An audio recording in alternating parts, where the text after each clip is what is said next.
जय श्रीमन्नारायण।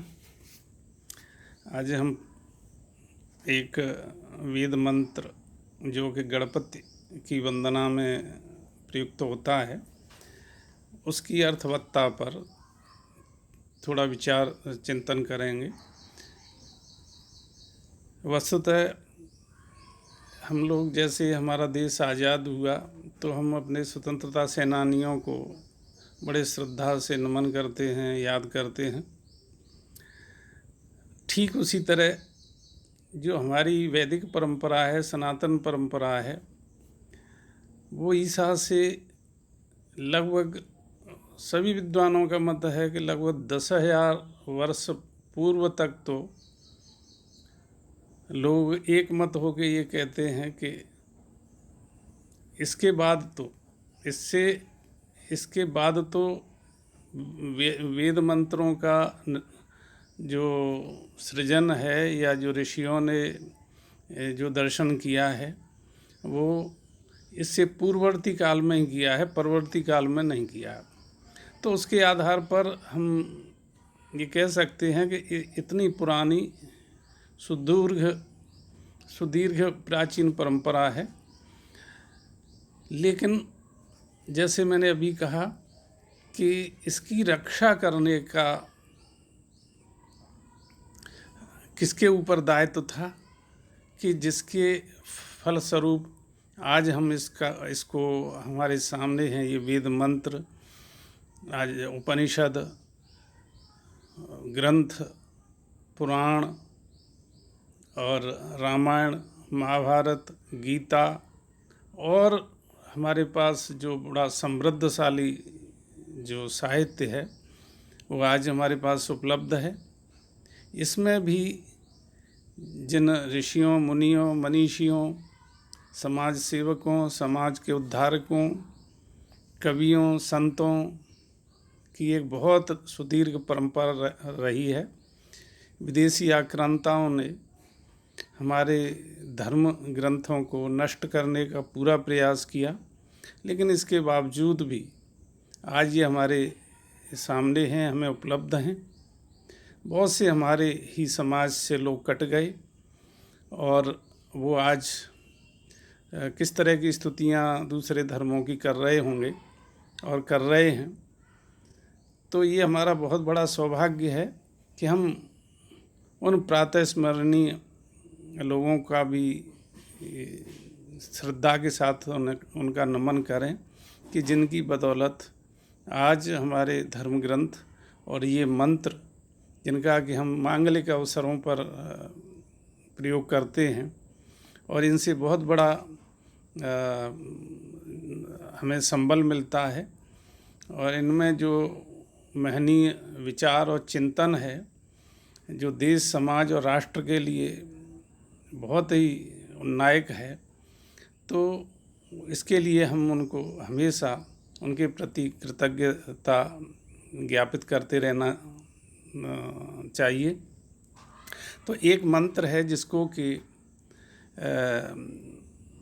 जब भी मांगलिक कार्यक्रम होता है तो सबसे पहले गणेश की पूजा में उसका, गणेश के अर्चन में उसका सस्वर गायन करते हैं कि गणानां त्वां गणपति गुं हवामहे। हे गणों के पति हम तुम्हारा आह्वान करते हैं। ये गण क्या है और गणपति कौन है? ये गणेश को समर्पित है, श्री गणेश जी को समर्पित है। लेकिन वास्तविक इसके अर्थ की विशदता को देखें तो वैदिक ऋषियों ने इसमें बहुत पहले गण से मतलब ये संख्यावाची शब्द है, एक समूह से मतलब है, एक समुदाय से मतलब है। और समुदाय, जब यह सृष्टि की रचना हुई तो समुदाय पशुओं का भी समुदाय था, वृक्षों का भी समुदाय है, पक्षियों का भी है, अन्य जीवों का भी है, लेकिन मनुष्यों के समुदाय से यह विपरीत है। तो मनुष्यों के समुदाय का जो स्वामी है उसको आह्वान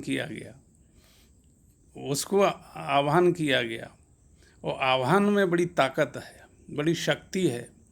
आह्वान एक साधारण बुलावा नहीं है, एक आह्वान है, और इसमें पूरी ऊर्जा से जो आहूत करने वाला है उसमें भी ऊर्जा है, और जिसका आह्वान किया जा रहा है वो भी ऊर्जास्वित है, उससे भी हम शक्ति प्राप्त करनी है। तो प्रियानाम त्वा प्रियपति गुं हवामहे। आगे कहते हैं कि हे गणपति, हे गणों के स्वामी, हम तुम्हें आह्वान करते हैं, तुम प्रिय वस्तुओं के स्वामी हो, प्रियों के प्रिय हो तुम। देखिए, प्रियों के प्रिय कब होता है? जब वो स्वार्थ से परे होता है, जब सबका वो प्रिय करने का इच्छुक होता है, जब अपना व्यक्तिगत स्वार्थ वो त्याग देता है और गण के स्वार्थ में वो अपने स्वार्थ का विलय कर देता है।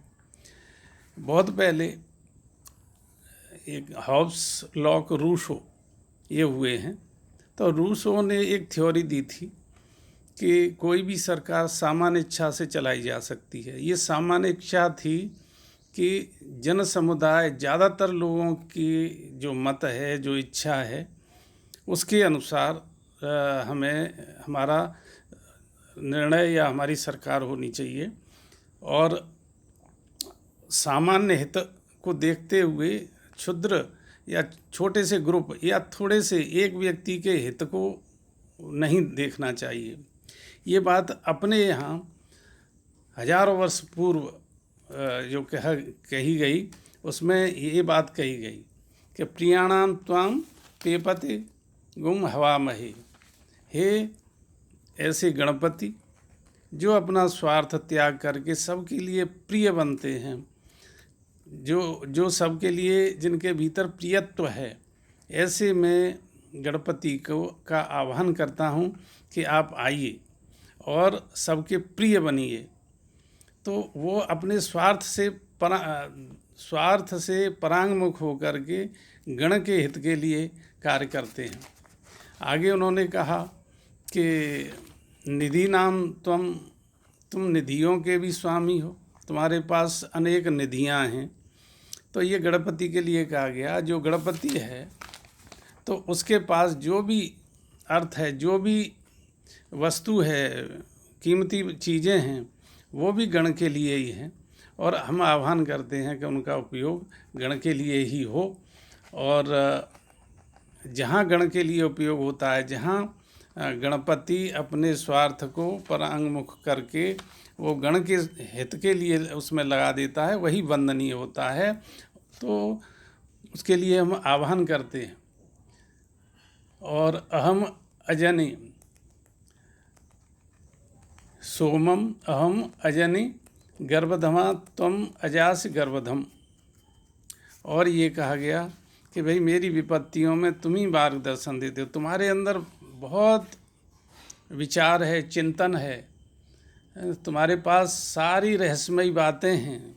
गर्भधम, तो तुम्हारे गर्भ में बहुत सारी चीज़ें छिपी हुई हैं, और उनके द्वारा तुम हमारा हित कर सकते हो, हमारा हित साध सकते हो। गणेश जी के 4, जैसे उन्होंने कहा कि धर्म, अर्थ, काम और मोक्ष।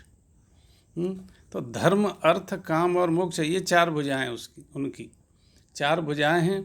और सत्य, भाई गणपति को सत्य का अनुसरण करना चाहिए। सत्यानुसारिणी लक्ष्मी है, सत्य से ही धन धान मिलता है। कीर्ति त्यागानुसारिणी, और त्याग से कीर्ति मिलती है। तो सत्य ही एक दंत है। सत्य का हरिश्चंद्र ने पालन किया, हम आज भी उनको स्मरण करते हैं। सत्य का पालन परवर्ती समय में जिन जिन महापुरुषों ने पालन किया, हम आज भी उनका स्मरण करते हैं और उनसे प्रेरणा मिलती है।